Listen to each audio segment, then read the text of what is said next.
ఉత్తరాంధ్రలోని ఒక సామెత ఉంటుంది అధ్యక్ష, అది ఇక్కడ చెప్పొచ్చో చెప్పకూడదో తెలియదు కానీ తప్పైతే క్షమించండి, తప్పైతే రికార్డులను తొలగించండి, తప్పు కాకపోతే మాత్రం ఉంచండి అధ్యక్ష. మొగుడిని కొట్టి మొగసాలు ఎక్కిందట, ఇలా మాట్లాడతారు అధ్యక్ష ఉత్తరాంధ్రలోని కూడా. ఎందుకంటే కొట్టేసి ఎక్కడ దాక్కుంటారనమాట. వీళ్ళ పరిస్థితి ఎలా ఉందంటే అధికారం కోల్పోయి 11 సీట్లకే పరిమితం అయినప్పటికీ కూడా తిరిగి వచ్చి టీడీపీ కార్యకర్తల మీదే దౌర్జన్యాలు చేసి టీడీపీ కార్యకర్తలని చంపి మళ్ళా పైగా వాళ్ళ మీద ఏవో దాడులు జరిగిపోతున్నాయి, వాళ్ళ తాలూకా వాళ్ళు ఎవరు చంపేస్తున్నారని చెప్పి ఇక్కడెక్కడా ప్లేస్ లేనట్టుగా ధర్నా చేయడానికి ఢిల్లీ నడివీధుల్లో వెళ్ళి కూర్చొని మేము ధర్నా చేస్తామన్నా 11 మందితో వెళ్ళి కూర్చొని ధర్నా చేయడం అన్నది చూస్తూ ఉంటే చాలా విడ్డూరంగా అనిపిస్తుంది అధ్యక్ష. ఎందుకంటే ఈ మాట చెప్తున్నాను అధ్యక్ష, లాస్ట్ 5 సంవత్సరాలు అంటే మొన్న గవర్నమెంట్ వచ్చింది, అతను టీడీపీ ఎన్డీఏ కూటమి వచ్చిన తర్వాత నుంచి ఈ రోజు వరకు పొలిటికల్ హత్యల్లో ఒక 4 హత్యలు జరిగితే ఆ 4 హత్యల్లో 3 తెలుగుదేశం పార్టీ కార్యకర్తలనే చంపేసిన పరిస్థితి కూడా మనందరికీ కూడా తెలుసు అధ్యక్ష.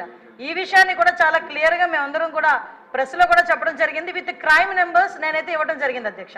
ఇవన్నీ పక్కన పెడితే ఇప్పటికీ కూడా చాలా మంది తెలుగుదేశం పార్టీ కార్యకర్తల మీద వైఎస్ఆర్సీపీ నాయకులు సోషల్ మీడియాలో దాడి చేస్తున్నారు, వ్యక్తిగతంగా దాడులు చేస్తున్నారు, వాళ్ళ ఆస్తుల మీద దాడులు చేస్తున్నారు. అంటే ఇప్పటికీ కూడా అంటే ఎందుకు చెప్తున్నానంటే వాళ్ళు తిరిగి మేము చేస్తున్నామని చెప్పి టీడీపీ వాళ్ళు చేస్తున్నారు, జనసేన వాళ్ళు చేస్తున్నారు, బీజేపీ వాళ్ళు చేస్తున్నారని చెప్పి ఢిల్లీ నడివీధుల్లో కూర్చొని 36 మంది పొలిటికల్ హత్యలు జరిగినాయని ఎంత సిగ్గు లేకుండా మాట్లాడుతున్నారో ఒకసారి మనం కూడా ఆలోచించుకోవాలి అధ్యక్ష. ఇది రాష్ట్ర ప్రతిష్టకు సంబంధించిన విషయం అధ్యక్ష. ఈరోజు 45 రోజుల్లోని ఒక ప్రతిపక్ష హోదా కూడా లేని ఒక ఎమ్మెల్యే, ఒక ప్రతిపక్ష సంబంధించిన ఎమ్మెల్యే ఢిల్లీ దగ్గరికి వెళ్ళి 36 హత్యలు, రాజకీయ హత్యలు జరిగినాయి అంటే ఢిల్లీ మీడియా అడిగింది 36 మంది పేర్లు ఉన్నాయా అని అడిగితే కనీసం పేర్లు కూడా చెప్పడానికి ఇష్టపడక, పేర్లు లేవు కాబట్టి చెప్పలేక పక్కకి వెళ్ళిపోయే పరిస్థితి. ఈరోజు మేము అడుగుతున్నాం, అరే 36 హత్యలు జరుగుతున్నాయని అడుగుతున్నావు, ఎక్కడికో వెళ్ళి మాట్లాడుతున్నావు, అసెంబ్లీ సమావేశాలు జరుగుతున్నాయి అక్కడికి వెళ్ళి ధర్నా చేసావు, ఈ రోజు ఇక్కడికి ఆల్రెడీ నువ్వు అమరావతి వచ్చావన్న సంగతి ఇక్కడ మా అందరికీ తెలుసు. ఈ రోజు వచ్చి అసెంబ్లీలో కూర్చొని ఆ 36 మంది వివరాలు ఇచ్చే దమ్ము లేదా నీకు? ఈరోజు ఆ 36 మంది వివరాలు మాకు ఇచ్చి దాని మీద ఎంక్వైరీ చేయించుకునే దమ్ము లేదా నీకు? ఈరోజు అసెంబ్లీ సాక్షిగా అడగాల్సిన వాటిని పక్కన పెట్టుకొని ఎక్కడో ఢిల్లీలోకి వెళ్ళి రాష్ట్ర ప్రతిష్టను దెబ్బతీసే విధంగా, రాష్ట్రం మీద రక్తమరకలు అంటినట్టుగా వాటి అన్నిటికీ కూడా ఫోటో ఎగ్జిబిషన్ ఒకటి పెట్టి దాన్ని చాలా ఏమార్చి అక్కడ వాళ్ళని ఏదో రకంగా పెట్టుబడులు రాకుండా, పరిశ్రమలు రాకుండా అడ్డుకోవడానికి ఒక కుట్రపూరితమైన వాతావరణాన్ని సృష్టించడానికి మాత్రమే చేస్తున్నాడు అధ్యక్ష. ఇతగారి తాలూకా నైజం కూడా చెప్పాలి అధ్యక్ష. అధికారంలోకి వచ్చిన తర్వాత 2024 అధికారంలోకి వచ్చింది అధ్యక్ష.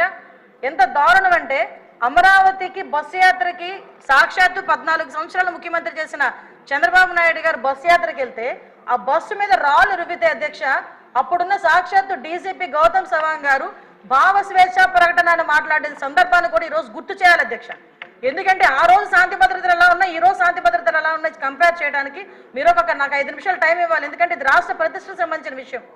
ఆ రోజు ఆత్మకూరులో ఒక ఊరిలోని ఒకరిని వెలివేస్తే, ఒక గ్రూప్ ఆఫ్ పీపుల్ని వెలివేస్తే వాళ్ళ దగ్గరికి వెళ్ళడానికి వెళ్తే సాక్షాత్తు ముఖ్యమంత్రి 14 సంవత్సరాలు ముఖ్యమంత్రి చేసిన వ్యక్తి ఇంటి దగ్గరికి వెళ్ళి ఆ గేట్లకి తాడులు కట్టారు అధ్యక్ష.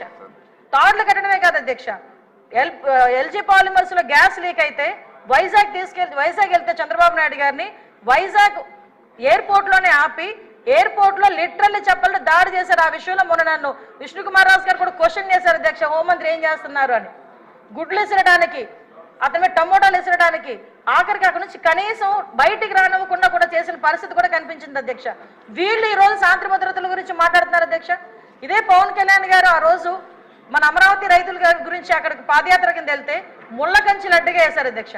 ముళ్ళ కంచెలను దాటుకొని పక్కకు తీసుకొని వెళ్ళిన పరిస్థితి. వైజాగ్ వెళ్తే వైజాగ్ రానివ్వకుండా నగర బహిష్కరణ చేశారు. యువగలం పాదయాత్ర నేను మచ్చుకు చెప్తున్నాను అధ్యక్ష, ఇవి చాలా మచ్చుకు చెప్తున్నా. యువగలం పాదయాత్రలో లోకేష్ బాబు గారు పాదయాత్ర చేస్తా ఉంటే కనీసం స్టూల్ ఎక్కి నుంచోడానికి కూడా పర్మిషన్ ఇవ్వలే. అంటే వీళ్ళ తాలూకా దౌర్జన్యాలు ఏ రకంగా ఉన్నాయి? ఎవరిని వదిలేశారు అధ్యక్ష? మీడియాను వదిలేశారా, లేదా జడ్జెస్ని వదిలేశారా, పారిశ్రామికవేత్తను వదిలేశారా, తెలుగుదేశం పార్టీ కార్యకర్తలు వదిలేశారా, సామాన్య ప్రజలను వదిలేశారా? ఎవరిని వదిలేశారు అధ్యక్ష? అధ్యక్ష నాకు ఒక్క 2 నిమిషాలు విషయం. ఎందుకంటే అధ్యక్ష వీళ్ళు ఈ రోజు 12 గంటలకి మన గౌరవ ముఖ్యమంత్రి గారు శాంతి భద్రతల మీద వైట్ పేపర్ రిలీజ్ చేస్తున్నారు. అంచేత వారు అన్ని వివరాలు చెప్తారు, మీరు క్లుప్తంగా చెప్పండి. అంటే గుర్తు చేస్తున్నాను అధ్యక్ష, ఎందుకంటే విషయం ఏంటంటే వీళ్ళు మన నోటికి మరుపు ఎక్కువలా ఉంది అధ్యక్ష. మాట్లాడితే ఏ రోజు ఆ రోజే మాట్లాడుతుంటాడు జగన్మోహన్ రెడ్డి. అందుకే ఈ నెల రోజులు ఏం జరిగిందన్నది ఆలోచించుకుంటున్నాడు కానీ ఏం జరుగుతుందని ఊహించేసుకుంటున్నాడు.